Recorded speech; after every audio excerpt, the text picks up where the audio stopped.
The first thing that we have to admit is that we're all on very uncharted terrain here.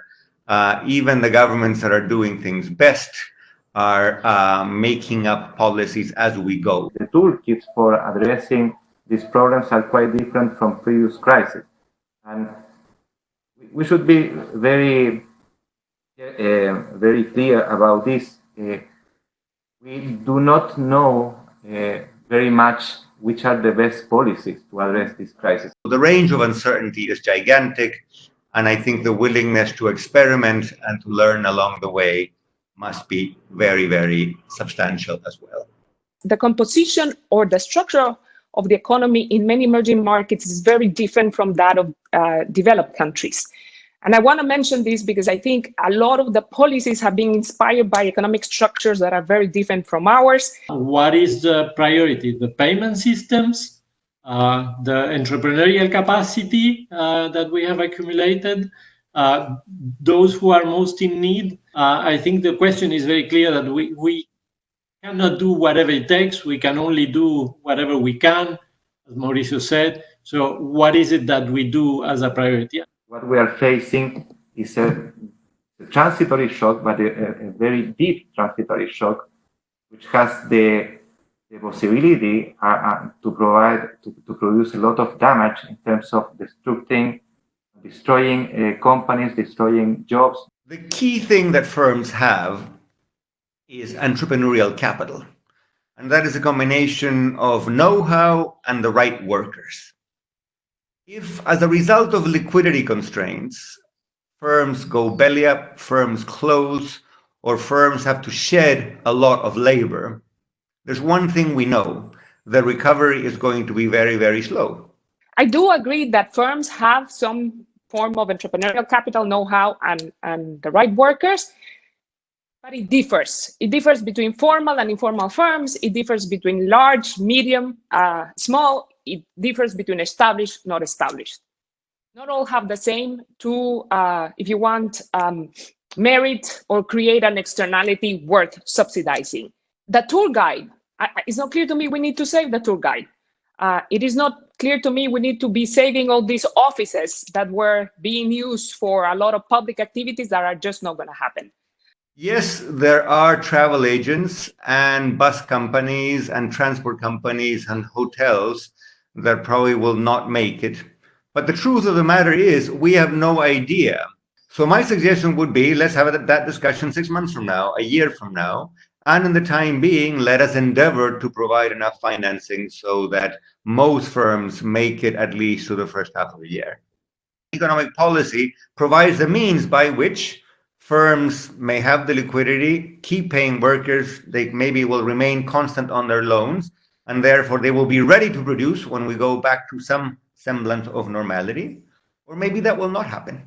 Everything depends on the political system, and the political system will be, in my opinion, significantly stressed, and so the possibility to respond in the medium long term to the effects of this crisis will be challenged significantly.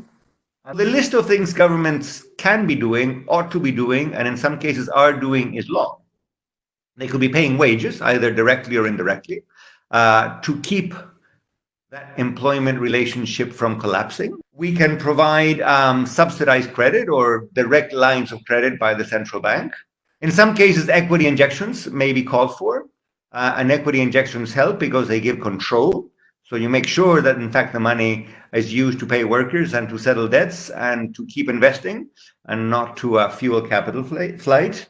The one that may last a little bit long, but also takes longer to recuperate or to come back are the formal jobs.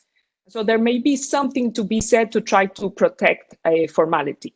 A lot of the questions, I may tell you, that we are receiving from the audience are about protecting people, protecting the informal sector workers.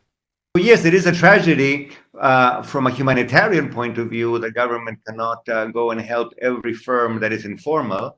But Laura is right. From a productivity point of view, the entrepreneurial capital we really want to save is the formal entrepreneurial capital. In Latin America, one will say, well, many of those who can be supported, and especially many of those that can get the support, may not be necessarily the ones with the biggest organizational capital, maybe the ones that are more connected. So not all should be saved. And we also need to create new ones.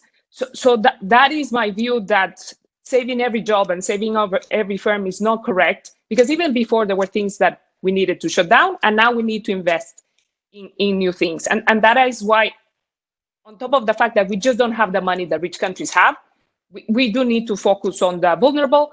I do think we need to keep formal activity, and we need to allocate funds there. But beyond that, saving every job and saving every firm, I just don't think we have the fiscal space or the capacity to do it.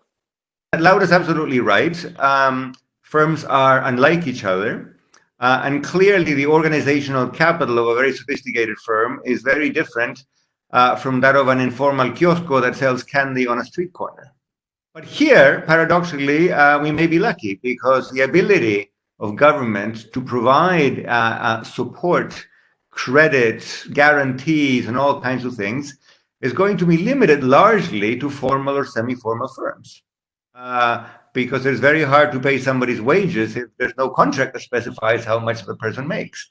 With the social unrest and economic inequality that characterized Latin America and was very evident in the previous year, with several social problems and riots in many countries. Linking to what Minister Briones said about the social unrest and the discontent, who makes those choices? I think Laura and Andres, is not just what are the right choices, but how they are made could be very important as to what is saved and what not.